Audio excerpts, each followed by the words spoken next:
Mi hija habló de mí frente a cientos de personas, y ni siquiera pronunció mi nombre. Yo estaba en la tienda esa mañana, como cada día desde hace 37 años. El sol apenas se colaba por las cortinas de manta, y ya el aroma del café de olla se mezclaba con el perfume a cempasúchil que alguna vecina colgó en la puerta. Los telares colgaban inmóviles, como si también esperaran algo. Recuerdo cuando Camila tenía 6 años. Fue un domingo de noviembre, y mientras yo cosía una blusa de lino blanco, ella bordó un girasol torcido con hilos que le sobraban a mi bastidor. «Esto es para ti, mamá», dijo. Yo lloré ese día. Nunca volvió a tocar una aguja. Era víspera de la Feria de Emprendimiento de Oaxaca, y la plaza ya hervía de preparativos. Doña Alma pasó a dejarme un par de tamales oaxaqueños y me contó, entre sonrisas forzadas, que su niña iba a dar una conferencia en la Universidad Benito Juárez. Dicen que será sobre innovación y tradición, agregó. No dijo más. Pero su mirada tembló como si quisiera pedirme perdón por adelantado. No fui invitada. Tampoco lo esperaba. A eso del mediodía, entró Diego, un joven que solía comprarme lienzos para decorar su café. Traía el celular en la mano y ojos grandes, como si hubiese visto un milagro, o una traición. Doña Isabel, ¿usted ya vio esto? El vídeo no duraba más de 3 minutos. Camila aparecía con un vestido beige sin mangas, elegante, sobria. Al fondo, una proyección mostraba una imagen de mi tienda. La fachada, el letrero, Bordados Mendoza, mi sombra sentada en el umbral. Esta es una muestra de lo que ya no funciona. Modelos de negocio que se estancan por miedo al cambio. Mi nombre no apareció. Ni una sola palabra que me nombrara. Solo la foto, y ese tono frío, técnico, como si hablase de una ruina arqueológica. Me quedé helada. No lloré. No dije nada. Me limité a tomar la aguja entre los dedos y seguir bordando, como si nada. Como si no me acabaran de arrancar la piel con palabras. Esa tarde, doña Alma volvió. Traía los ojos rojos, y me dejó una bolsa con pan de yema. No dijo palabra. Solo me abrazó. Por la noche, abrí el baúl que tengo bajo la cama. Saqué de ahí un viejo cuaderno con dibujos de Camila cuando era niña. Entre ellos, un boceto a lápiz de una blusa con bordados de maíz. Era la única vez que me pidió ayuda para diseñar algo. Me senté en la cocina, prendí una vela y observé ese dibujo largo rato. Luego, lo quemé en silencio. Las cenizas cayeron sobre el comal frío. Esa misma noche, saqué del ropero una libreta aún más antigua. En ella había anotado, hace años, los nombres de algunas jóvenes que vinieron a aprender bordado. Buscaban algo más que costura. Algunas venían huyendo de casas rotas, de maridos que gritaban, de madres que ya no creían en nada. Detuve el dedo en un nombre, Lucía Ortega. La recordé pequeña, con trenzas mal hechas y manos temblorosas. Pero su puntada era firme. Tenía hambre de aprender, y de pertenecer. Cerré la libreta. El bastidor, en el rincón, giraba levemente por una ráfaga de aire que entró desde el patio. En la penumbra, parecía una rueda del tiempo que volvía a andar. Como si algo antiguo, dormido en mí, comenzara a despertar. Lucía volvió a mi tienda con las manos vacías, pero con los ojos encendidos. No necesitaba palabras para entender que la vida la había golpeado de nuevo. Su cabello chorreaba agua de lluvia y sus pasos, aunque silenciosos, dejaban charcos pequeños sobre las baldosas gastadas del taller. Yo estaba sentada detrás del mostrador, desenredando hilos viejos mientras sonaba una ranchera lejana desde la radio polvorienta. Buenas tardes, señora Isabel, dijo con voz apenas audible. Levanté la mirada y vi a la muchacha que años atrás había bordado claveles como si tejiera su propia esperanza. Lucía Ortega. La misma que a los 16 años juró que jamás dejaría que nadie apagara su fuego. Ahora tenía 27, y parecía que alguien lo había intentado. «Estás empapada, hija», le dije. «Siéntate. Te hago un té de canela». Fue doña Alma quien me enseñó que el té caliente no cura el alma, pero ayuda a que la lengua hable. Mientras calentaba el agua, Lucía se quitó el abrigo y lo colgó con cuidado, como si temiera que se rompiera con solo mirarlo. «Camila me despidió», dijo de pronto, sin rodeos. Me quedé quieta. La cuchara de madera dejó de girar dentro del pocillo. Dijo que mi trabajo ya no representa lo que ella llama visión moderna, continuó. Que mis bordados son nostálgicos, que no conectan con los jóvenes de ahora. Ni siquiera me dio oportunidad de explicarme. No respondí. Puse el té frente a ella y luego caminé hacia el rincón donde guardo los bastidores viejos. Tomé uno, con el aro gastado y la tela aún blanca, sin una sola puntada. Se lo entregué sin decir palabra. Lucía lo recibió con las dos manos, como si fuese una ofrenda. No necesitaba explicaciones. Las mujeres como nosotras entendemos el silencio. Ella se acomodó en la mesa larga, junto al ventanal, donde la luz de la tarde aún lograba filtrarse entre las nubes grises.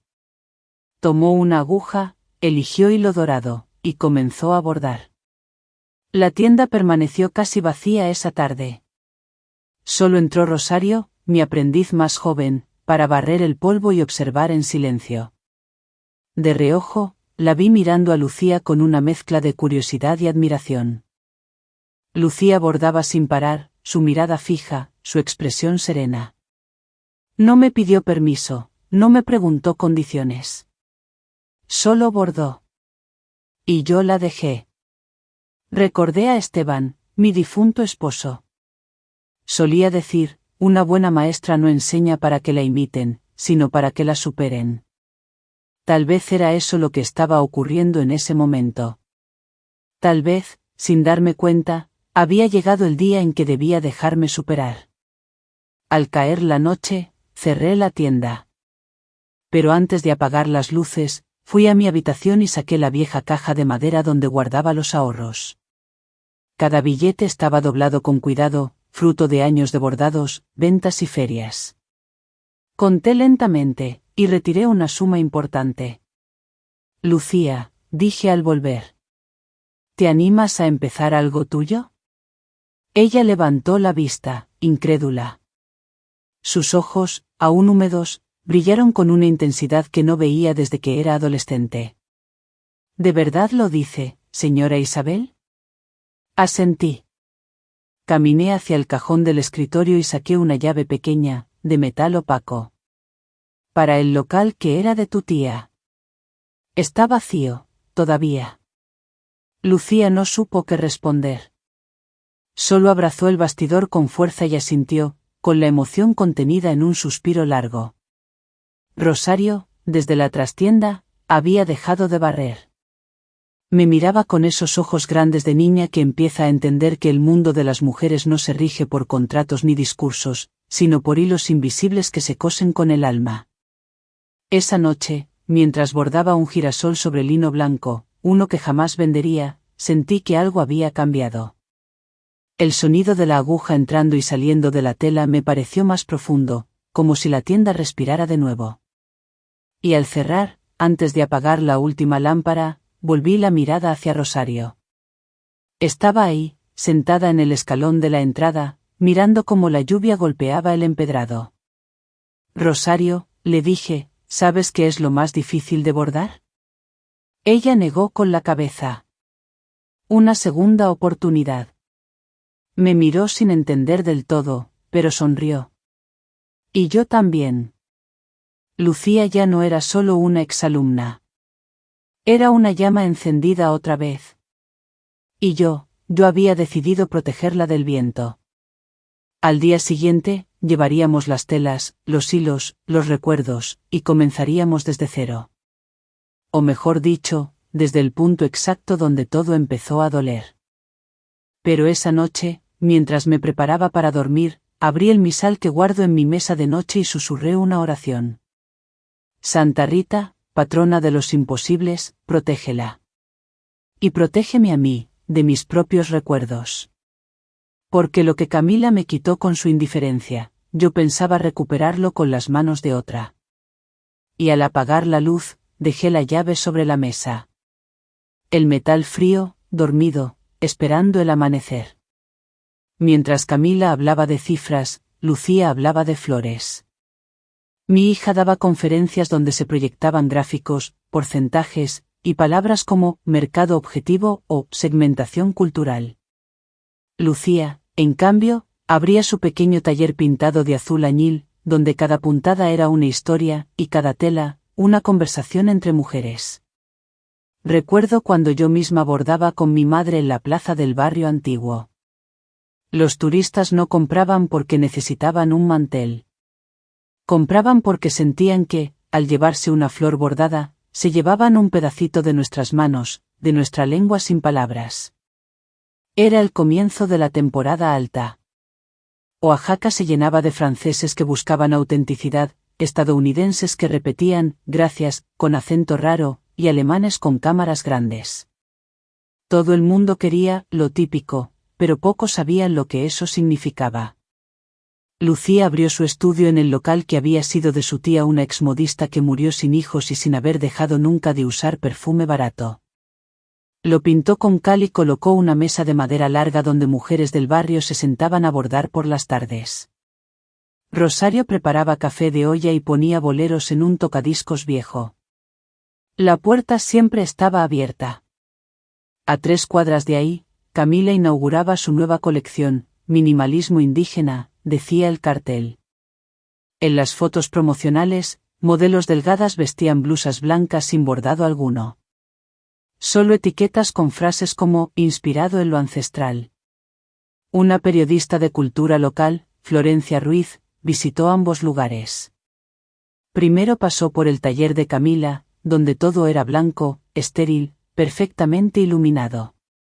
Camila habló con seguridad de disrupción estética, de globalización ética. Después vino al estudio de Lucía. Yo la vi desde la trastienda, tomando notas mientras probaba pan de elote. Escuchó a Lucía explicar cómo cada puntada tenía nombre, la flor de lis, la espiga de maíz, el corazón roto. Rosario le mostró un delantal bordado por su abuela. El reportaje salió el domingo. En la portada, una foto de Lucía, rodeada de mujeres mayores, sonriendo bajo guirnaldas de papel picado. El titular decía, el alma del hilo, la nueva voz de la tradición. Camila no llamó ese día. La llamada llegó 2 noches después. Me invitó a cenar en casa de su suegra. Dijo que hacía mucho no nos veíamos, que quería saber cómo estaba. Acepté.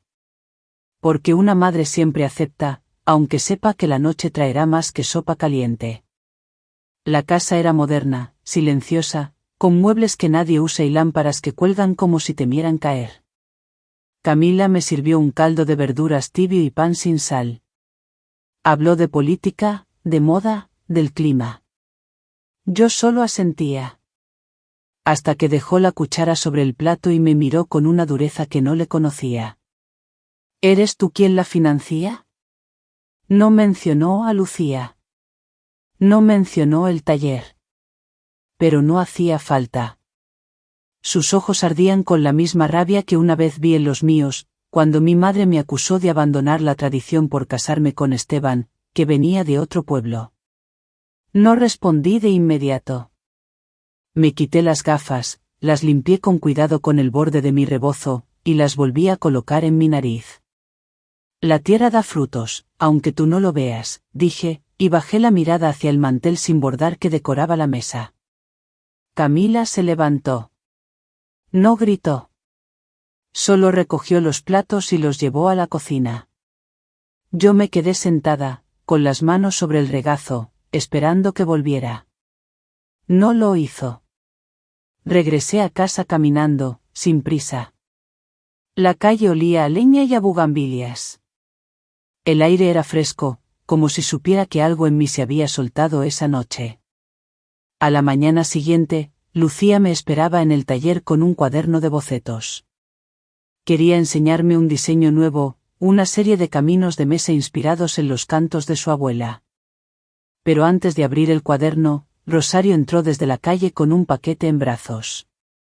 Una señora anciana vino temprano, dijo. Dijo que quería que bordáramos esto para el aniversario de su esposo fallecido. Me dejó su nombre aquí. Me entregó una tarjeta escrita a mano, señora Magdalena Reyes. Ese apellido me hizo detener la respiración por un instante. Reyes. Un apellido que no escuchaba desde que Esteban murió. Un apellido que traía consigo promesas rotas, silencios largos y fotos guardadas en sobres amarillos. Miré a Lucía.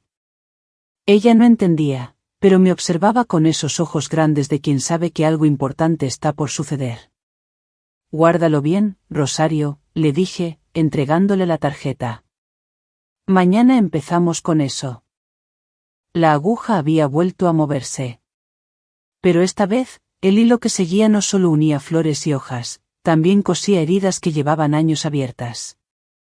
Y yo, que había aprendido a bordar el silencio, sentí que pronto tendría que bordar también la verdad.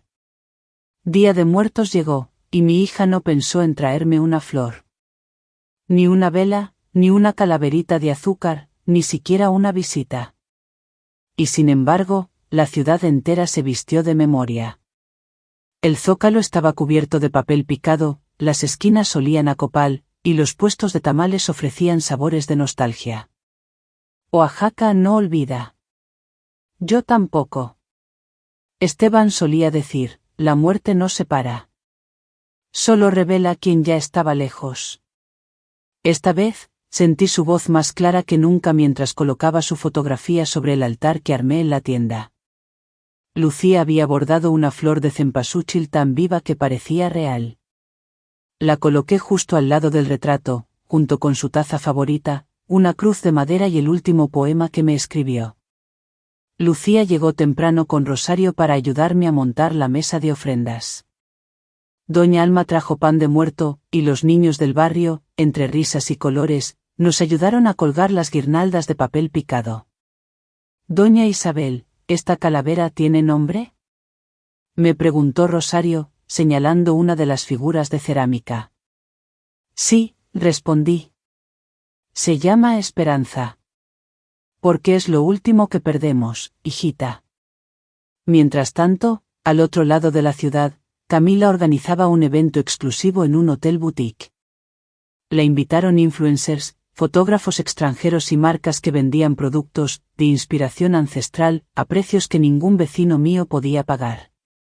Todo blanco, todo pulcro, todo perfectamente artificial. Valentina, mi nieta, escapó por un momento del evento. Su vestido aún olía a perfume importado. Caminó sola hasta nuestro puesto, como si algo invisible la guiara. La vi llegar con los ojos muy abiertos, sorprendida ante la mesa decorada con papel morado y veladoras encendidas. Abuela. ¿Quién bordó esta flor tan linda? Preguntó. Lucía, le respondí, entregándole un dulce de calabaza. ¿Y por qué no está mamá aquí? Quizás porque a veces el ruido de afuera no deja escuchar lo que el corazón recuerda. Valentina se quedó un buen rato. Observaba la foto de su abuelo con respeto, y acariciaba los pétalos de tela como si fueran reales. Lucía le enseñó a hacer una pequeña cruz con flores secas, y Rosario le regaló una muñeca de trapo. Cuando volvió al evento de su madre, lo hizo con las manos llenas de olor a canela, y una sonrisa diferente. No pasó mucho tiempo antes de que el escándalo estallara. Camila, al ver las fotos de Valentina en redes, rodeada de papel picado y con la flor bordada en el pelo, explotó. A la tarde siguiente, mientras las campanas de la iglesia anunciaban la misa por los fieles difuntos, Camila irrumpió en la feria comunitaria. Venía vestida de negro, con tacones que no tocaban el suelo como si temiera ensuciarse de pueblo. Se abrió paso entre los puestos y se plantó frente a mí, rodeada por la mirada atenta de todos los vecinos. «Tú destruiste mi nombre por envidia», gritó, con el dedo extendido hacia mi pecho. No me moví. No me defendí. Solo levanté la vista, con calma, y dije: «Tu nombre te lo diste tú misma». Hubo un silencio. Uno denso, pesado como el incienso quemado en los velorios. Nadie se atrevió a hablar. Solo se escuchaba el crujido de una vela consumiéndose cerca del altar.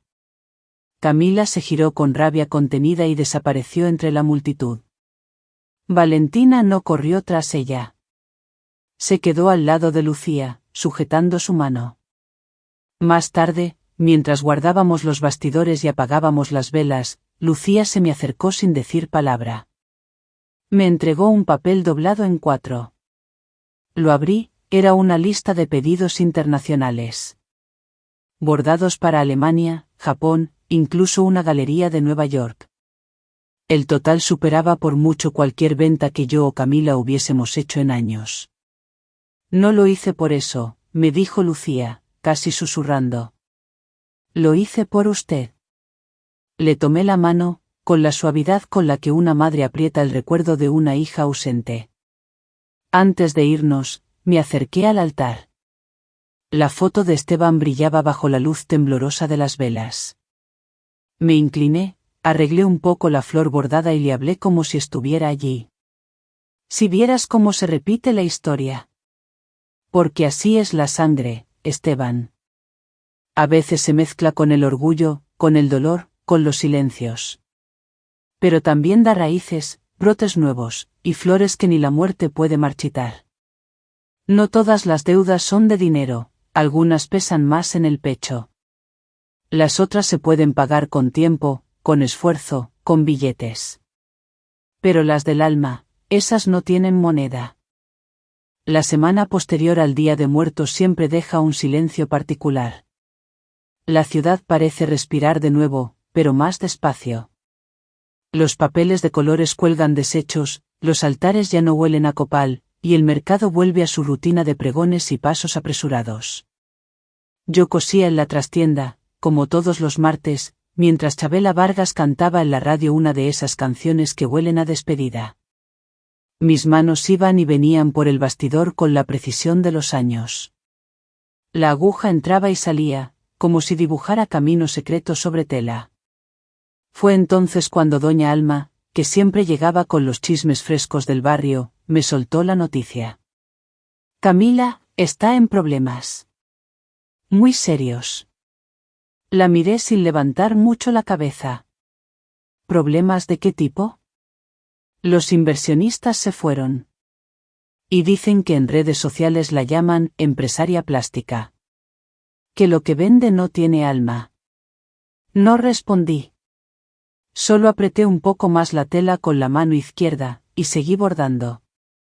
Esa misma tarde, Valentina vino sola. Traía una mochila y una cara que no le había visto nunca, ni de niña mimada, ni de adolescente confundida. Era el rostro de quien ha entendido algo por fin. Abuela. ¿Puedo venir a aprender con Lucía? La miré. Dudó un segundo, como si esperara una negativa. Ella enseña con amor, añadió. Y yo quiero eso. No pregunté si su madre lo sabía. No hice juicios. Solo le serví un poco de chocolate espeso, y la dejé sentarse junto a Rosario. Las niñas también tienen derecho a decidir con qué hilo quieren coser su futuro. Esa noche, al terminar el trabajo, busqué entre mis cosas una cajita de lata vieja. Allí guardaba recuerdos que no mostraba a nadie. Entre cartas, botones sueltos y cintas antiguas, encontré lo que buscaba, un trozo de tela color marfil, con bordes irregulares. Sobre él, una niña de manos torpes había dibujado con lápiz un corazón torcido, una mariposa de alas disparejas, y debajo, para mamá Camila. No era arte. Era amor. El primero. Lo envolví con cuidado, lo até con hilo rojo, y lo mandé con doña Alma al día siguiente. Sin nota. Sin explicación. Solo tela y memoria. Pasaron 2 días sin respuesta. Pero el jueves, mientras revisaba los bastidores del taller, la vi. Camila. De pie en el mercado, con un vestido sencillo y gafas oscuras. Me acerqué sin apuro. El aire olía a mangos y a tierra mojada. Recibí tu tela, dijo ella, sin mirarme. La encontré entre mis diseños. Pensé que era una broma. No lo era. ¿Por qué me la mandaste ahora? Porque ya no tengo otra manera de hablar contigo sin que sientas que te juzgo. Se quedó callada un instante. Luego murmuró. Yo no quería competir contigo, mamá. La miré con firmeza. Había tanto por decir, tanto por callar. Pero si me haces invisible, tengo que bordarme de nuevo. No levantó la voz. Yo tampoco. Fue una conversación sin gritos, pero cada palabra pesaba como plomo. No sabía que te dolía tanto, dijo por fin, bajando los ojos. No es el dolor, hija. Es el silencio. Ese que tú impones cada vez que finges que no vengo de ti. La vi tragar saliva. El mercado seguía su curso, pero entre nosotras, el tiempo se detenía. ¿Y ahora qué hago? Preguntó, casi como una niña. No lo sé. Pero mira tus manos. Todavía están limpias. Y una tela en blanco no es un fracaso. Es una segunda oportunidad. No dije más. Caminé hacia la salida del mercado. Al pasar frente a la iglesia, hice la señal de la cruz, como me enseñó mi madre, y susurré. Santa María, que no la pierda del todo. Desde la reja, miré hacia atrás. Camila no se había ido. Seguía allí. Mirando sus propias manos. Dudando. Y entonces lo hizo. Se acercó a uno de los puestos vacíos, donde Lucía solía colocar sus bastidores viejos para vender a los turistas. Tomó uno, lo sostuvo un instante, y lo acarició. Sus dedos tocaron la madera como si recordaran algo olvidado. Y por primera vez desde niña, se sentó en un banco de mercado sin tener nada que vender, nada que explicar. Solo ella. Y una tela por comenzar. Ese domingo, por primera vez en años, no esperé que Camila viniera. Y sin embargo, vino. La mañana despertó con una claridad suave. El cielo estaba limpio, y el sol se filtraba por entre las cortinas como un visitante amable. Afuera, el aire olía a pan dulce recién horneado, y de la radio de la cocina salía un bolero antiguo, de esos que huelen a cartas escritas con tinta azul. Tendí la ropa blanca en el patio, sábanas, manteles, una blusa que aún guardaba el perfume de Esteban. Cada prenda se agitaba al viento como si bailara despacito. Había paz en el ambiente. Una paz que no dolía, ni asfixiaba. Solo estaba. Doña Alma pasó a saludar con una canasta de conchas y dijo, como quien comenta el clima. Lucía abrirá otro taller. Dicen que tendrá clases para niñas, y maestras invitadas. No respondí. Solo asentí con una sonrisa pequeña. Ya lo sabía. Esa misma mañana, llegó un sobre. No tenía remitente, pero la letra era de Camila, redonda, clara, apretada como su carácter. Dentro, encontré una libreta nueva, de tapas rojas. Al abrirla, lo primero que vi fue un dibujo, un girasol, hecho con lápices de colores, y al pie, en letras pequeñas, decía, Mendoza Ortega, colección Raíces. No había nota. Solo eso. Pero para mí fue suficiente. Me senté en mi rincón del taller y abrí la caja de hilos. Pasé los dedos por cada carrete hasta dar con uno amarillo mostaza, igual al del primer girasol que bordó cuando era niña. Luego elegí uno verde hoja, otro marrón suave. Mis manos sabían el orden sin pensar. Y comencé a bordar. Lucía llegó más tarde, con la alegría serena que la caracterizaba. Se sentó a mi lado, y sin que yo preguntara, dijo: Me gustaría que fueras mi mentora permanente. No para enseñar lo que sabes, sino para recordar por qué lo sabemos. La miré, conmovida. Asentí de nuevo. Ese día, el taller estaba tranquilo. Valentina jugaba con las telas, inventando nombres para los colores: rojo picante, verde nube, azul de misa. Tomó una aguja y comenzó su primera flor. Una margarita torpe, torcida, pero viva. Y entonces, cuando ya creía que el día no traería más, la puerta sonó. Camila. Vestía sencillo, blusa blanca, jeans claros, cabello recogido. No traía celular, ni gafas oscuras.